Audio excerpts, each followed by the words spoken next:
ऐसा कौन सा खाद डाल दें कि एडेनियम की सीडलिंग एकदम से फास्ट ग्रो कर जाए। कैसे करें एडेनियम की सीडलिंग की देखभाल, कैसे करें उनकी अच्छी ग्रोथ, यही है आज के वीडियो का विषय।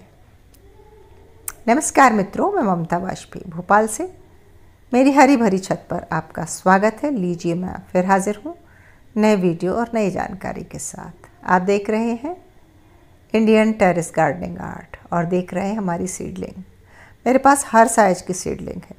तो जब 2.5 से 3 महीने की या 2-2.5 इंच की 3 इंच का पौधा हो जाता है, तब देखो मैंने इसको ना बहुत कम ऊंची ट्रे में लगा रखा है। अब मैं इसको ऐसा पॉट दे दूंगी जो थोड़ा गहरा हो। अगर गहराई ज़्यादा होगी पॉट की तो लंबाई ग्रोथ होने में फ़ायदा होगा। साथ ही इतनी बड़ी ये जो सीडलिंग है, इसमें आप चाहते हैं कि अच्छी ग्रोथ हो, ये अच्छी हरी भरी रहे, तो आप इसमें NPK डाल सकते हैं या सीवीड डाल सकते हैं। बहुत ज़्यादा कुछ खाद देने की ज़रूरत नहीं है। NPK को पानी में घोलकर पत्तों पर भी स्प्रे करेंगे तो एकदम फास्ट रिजल्ट मिलेगा। फॉलिएज स्प्रे करना है। NPK 19-19-19, नाइट्रोजन, फास्फोरस और पोटेशियम। ठीक है, तो ये तीनों चीज़ें आपको मिल जाएंगी।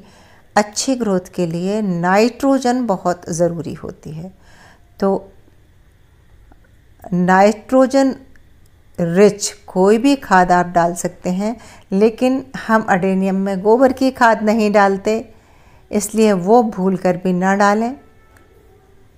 और NPK 19-19 से अच्छा काम हो जाएगा। आप इसमें बोन मील भी डाल सकते हैं। मैंने बोन मील डालकर देखा है।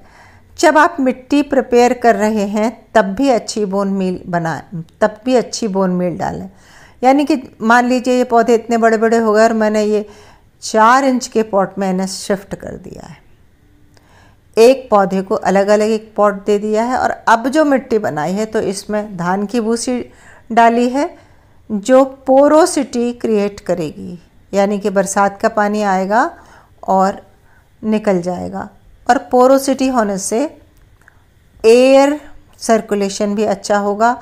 और मिट्टी में आप नाइट्रोजन युक्त अगर खाद डाल देंगे, जब पॉटी मिक्स बना रहे हैं तो आप मिट्टी में भी NPK डाल सकते हैं। मान लो एक बड़ा ढेर मिट्टी का हम बनाते हैं तो इतने छोटे 4 इंच के गमले में 3-4 चुटकी के हिसाब से डलती है।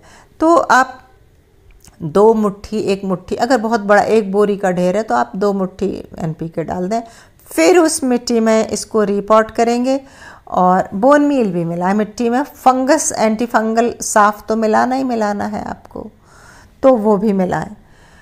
और एक चीज़ और बताऊं कि आपका मन करता है कि चीज़ें जल्दी जल्दी ग्रो कर जाएं, लेकिन हर पौधे का अपना स्वभाव होता है। एक जितना निश्चित समय है ग्रो करने के लिए वो पौधा लेगा। फिर मैं खाद डालने को क्यों बोल रही हूँ? क्योंकि खाद डालने से पौधा हेल्दी रहेगा, थोड़ी सी ग्रोथ फास्ट हो जाएगी बस। हमें ग्रोथ फास्ट चाहिए ही क्यों? क्योंकि हम इसको जल्दी बड़ा करके और इस रूट स्टॉक में ग्राफ्टिंग करना चाहते हैं। देखिए ये, और मेरे पास अब वो पीछे ट्रे जो दिख रही है काली, ये सारा ओवर वाटरिंग में पीला हो गया लेकिन मरा नहीं है। तो इस ट्रे की ऊंचाई तो 1-1.25 इंच है। तो ऐसी सीडलिंग को तुरंत रिपॉट कर देना चाहिए। अब मुझे जब वक्त मिलेगा तो मैं भी करूँगी। अभी बरसात में मैं रिपॉट करने से बच रही हूँ। तो जिस ट्रे में हम सीडलिंग लगाते हैं अक्सर उसकी ऊंचाई 2-2.5 इंच होती है। और जब सीडलिंग थोड़ी ग्रो कर जाती है, 2.5-3 महीने की हो जाती है या 1.5 से 2 इंच की हो जाती है, तब हमें उसे थोड़ा गहरा, थोड़ा बड़ा पॉट दे देना चाहिए। और मिट्टी में NPK मिलाएं, बोन मील मिलाएं। और जब 8-10 दिन में पौधा सेटल हो जाए तो महीने में 15 दिन में NPK घोल कर पत्तियों पर स्प्रे करते रहें। यदि सीवीड है तो आप कभी कभी सीवीड डाल सकते हैं।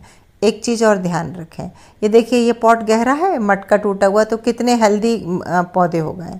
और एक चीज़ और ये ध्यान रखिए, कोई भी खाद संतुलित मात्रा में डालें। एक बार कम मात्रा में डालेंगे तो कोई नुकसान नहीं है, अधिक मात्रा में डालने से पौधा मर सकता है। तो उम्मीद है कि ये जो छोटी छोटी टिप्स थी वो आपको समझ आ गई होंगी। और मैं अपना अनुभव बताऊं तो सच तो ये है कि मुझे जल्दी ग्रोथ की बिल्कुल भी चिंता नहीं है, तो मैं ज़्यादा कोई खाद डालती नहीं हूँ। आपको इसलिए बता रही हूँ क्योंकि बार बार एक कमेंट आ रहा था कि अडेनियम की सीडलिंग की फास्ट ग्रोथ के उपाय बताइए, तो मैं आपको उपाय बता दिया है। आप चाहें तो कर सकते हैं, और आपको जल्दी नहीं है तो नेचुरली भी सब कुछ ग्रो होता है और बहुत बढ़िया होता है, थोड़ा सा समय लेता है और कोई बात नहीं। तो बस आज की वीडियो में इतना ही। सो हम मिलते हैं अगले वीडियो में फिर किसी नए विषय के साथ और नई जानकारी के साथ। तो तब तक के लिए नमस्कार।